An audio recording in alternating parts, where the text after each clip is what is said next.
Contexto económico. Daniel González, muy buenos días. ¿Qué tal? Buenos días, Juan. Buenos días, Marcela, a los radioescuchas de Contextos. Ahora el tema que traemos tiene que ver con la tercera parte de las negociaciones del Tratado de Libre Comercio de América del Norte, que se dio entre el sábado y el miércoles, que cerró ayer, con por fin lograr un primer acuerdo cerrar un primer capítulo de 28 que contiene esta nueva negociación. Este capítulo que se cierra tiene que ver con la pequeña y mediana empresa, y que era un tema que no había sido considerado hace 23 años con la primera negociación del Tratado de Libre Comercio. Básicamente este tema tiene que ver con buscar apoyos para el crecimiento y el desarrollo de las pymes, mejorando sus habilidades de participación en los mercados internacionales, así como temas de cooperación y de capacitación recíproca entre las pymes de estas tres naciones, así como el intercambio de formación laboral como parte de los temas principales de este primer capítulo de 28 que se tienen que haber considerado. Es importante destacar que lo que se estaba planeando es que se firmaran al menos 5 capítulos y no solo uno, lo que habla ya de un retraso en las negociaciones del Tratado de Libre Comercio y que no podemos perder de vista. Ahora, es importante también destacar la importancia de este primer capítulo en las negociaciones del Tratado de Libre Comercio, y me permito pues nada más recordarles que en México el 1% de las empresas es básicamente la que está exportando y concentra prácticamente el 70% de las exportaciones. Entonces, el mercado mexicano es un mercado en términos de exportaciones muy, muy concentrado. De hecho, el 0.8% de total de las empresas mexicanas está concentrando el 73% de las exportaciones totales. Lo que hace pensar que la negociación de este primer capítulo fue básicamente como para empezar a hacer un ejercicio de empezar a ceder, de medir al rival, pues porque es un tema de negociación. Además, es una visión, me parece, muy de corte canadiense. Los norteamericanos todavía no sacan sus documentos principales que tienen que ver con las reglas de origen, con el tema del capítulo 19, con el tema de la negociación de cada 5 años, y no tienen documentos sobre los cuales vaya a iniciar la negociación, por lo que me parece que este primer acuerdo que se da es más bien para ir limando asperezas, y que la parte importante se va a dar en 2 semanas en Estados Unidos, y que va a contener temas que son verdaderamente relevantes y que no podemos perder de vista, que tiene que ver las negociaciones en telecomunicaciones, las políticas de competencia, el comercio electrónico, el manejo de las aduanas, y que tiene que ver con un tema de seguridad, el tema de las prácticas regulatorias y sobre todo los temas fronterizos. Estos sí son temas delicados que no fueron concluidos esta semana y que seguramente se verán a partir del 18 de octubre en Estados Unidos. También me parece que no es casualidad que los temas más importantes se vayan a negociar hasta que vuelvan las negociaciones a Estados Unidos. Dado este comportamiento en las negociaciones, el secretario de Economía, Ildefonso Guajardo, habla de la posibilidad de que la negociación se vaya a ir hasta el año 2018, y este es un factor muy importante para el desempeño de la economía mexicana, porque de acuerdo a los empresarios mexicanos que son encuestados a través del Banco de México en sus informes trimestrales, manejan como un doble riesgo la renegociación del Tratado de Libre Comercio. Es decir, Juan, por un lado, se maneja por parte del sector empresarial que es un riesgo importante la renegociación del Tratado de Libre Comercio, pero que por otro lado la renegociación del Tratado de Libre Comercio puede generar importantes avances en la mejora de la economía mexicana. Es una visión que tiene dos aristas, y que definitivamente al tener 2 aristas nos habla de la incertidumbre que está generando en el escenario mexicano económico, sobre todo empresarial.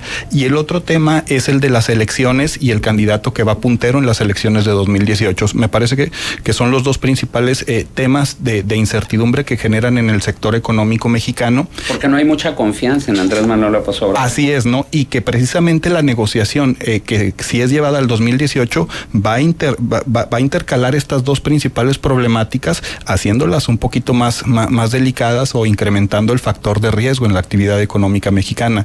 Eso era precisamente lo que se pretendía pedía que no se diera al tratar de resolver la negociación antes del 2017. Y entonces, dado el éxito de las negociaciones que se dan en esta tercera ronda, pues nos hace ver que vamos a tener un factor de incertidumbre muy importante para el 2018 vía elecciones y vía renegociación del Tratado de Libre Comercio, porque además todavía no se ha tocado el tema que es más importante en el Tratado de Libre Comercio, que tiene que ver con la reducción del déficit en Estados Unidos de 65 mil millones de dólares con México y de 11 mil millones de dólares con Estados Unidos con Canadá, y que tiene que ver con la negociación de las manufacturas, el acceso de los productos agrícolas y el tema de los lácteos. Son temas muy importantes, son temas nodales que no se han empezado a resolver. Si además consideramos el tema laboral, que desde mi punto de vista es el punto más importante, porque se pronuncian los sindicatos canadienses y lo primero que dicen es que deben de eliminarse en México los sindicatos charros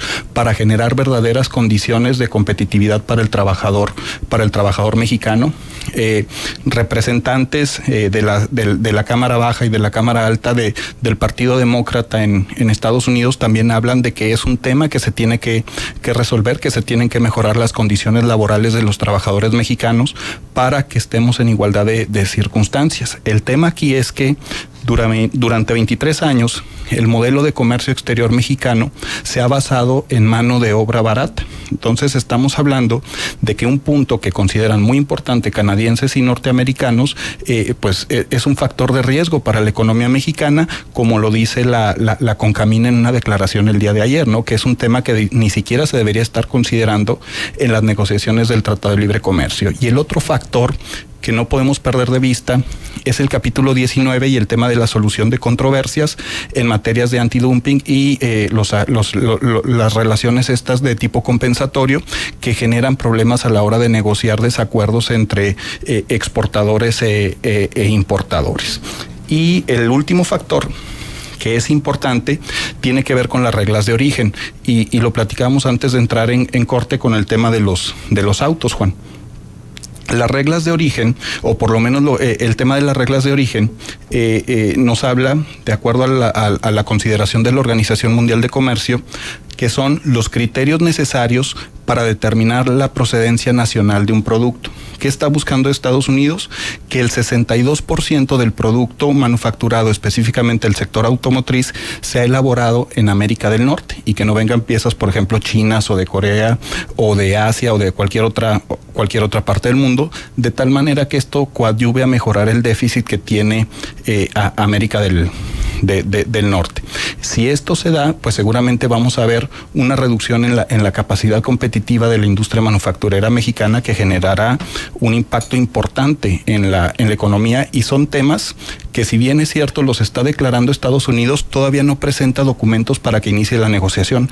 Sin duda me parece que a partir del 18 de octubre los van a presentar, pero jugando en su terreno, jugando en su cancha, y con esta típica negociación agresiva que hemos visto que ha manejado el presidente de Estados Unidos. Pero tú hablas, Daniel, de un déficit que tiene Estados Unidos con México y con Canadá. Sin embargo, antier, el INEGI publicó las cifras desestacionalizadas de la balanza comercial y hablaba de que el déficit en México creció. En el déficit comercial. Entonces, ¿cómo está eso? Estados Unidos dice hay déficit con México, pero México tiene un déficit comercial. En general recordemos que la balanza comercial es parte de la cuenta corriente y registra las transacciones que hay de exportaciones e importaciones, y está integrando todo el comercio de nuestro país con el resto del mundo.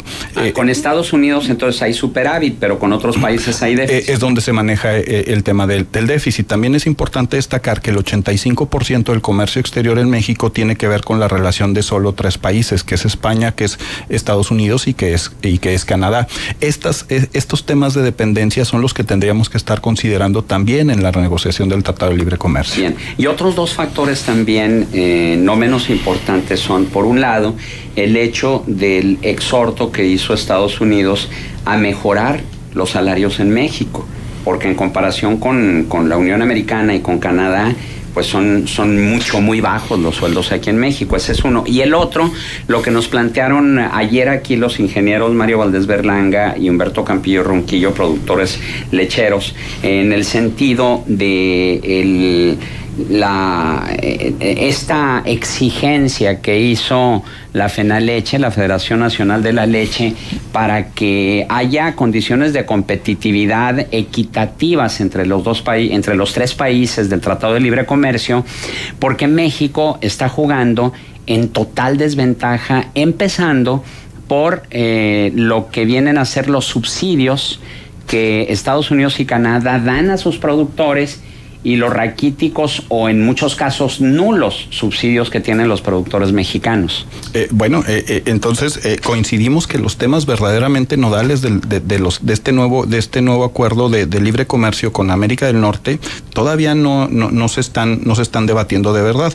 Como lo decíamos, son tres factores que tienen que ver de manera directa con el comportamiento de la economía mexicana. Como lo mencionabas al principio, tiene que ver con el déficit, el acceso de los productos agrícolas mexicanos en igualdad de circunstancias a América del Norte, y también el tema de los lácteos que, como sabemos, en estos 23 años, si un sector se ha visto afectado por este acuerdo de libre comercio, ha sido el sector agrícola en su conjunto. Sabemos que hay un sector muy competitivo del área del agro que ha mejorado sus condiciones, pero en general el campo mexicano, sabemos el nivel de empobrecimiento que tiene y que ha sido el principal afectado de esta renegociación del tratado de libre comercio. Y la primera pregunta que me hacías, que tenía que ver con el tema de los salarios, de hecho Estados Unidos lo pone muy fácil, ¿no? De acuerdo a la Organización Internacional del Trabajo, se debe de considerar la no discriminación ocupacional, la eliminación del trabajo forzado, acabar con la mano de obra infantil